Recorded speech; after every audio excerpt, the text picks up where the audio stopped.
Hi friend, দেখো বন্ধুরা, কাল 26শে জানুয়ারি গেছে। সেই উপলক্ষে বাচ্চাদের একটি ছোট্ট আয়োজন। কেমন হয়েছে দেখো। কে রান্না করেছে? প্রসন্ন সোমা বৌদি চৌধুরী। ও হচ্ছে শর্মিষ্ঠা, ও হচ্ছে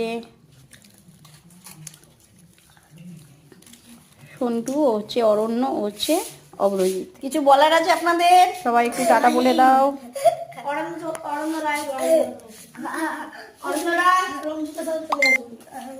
রাতের মেনু লুচি, আলুর দম, চাটনি, পাপড়। ওটা অগির তরফ থেকে চাটনি পাপড়।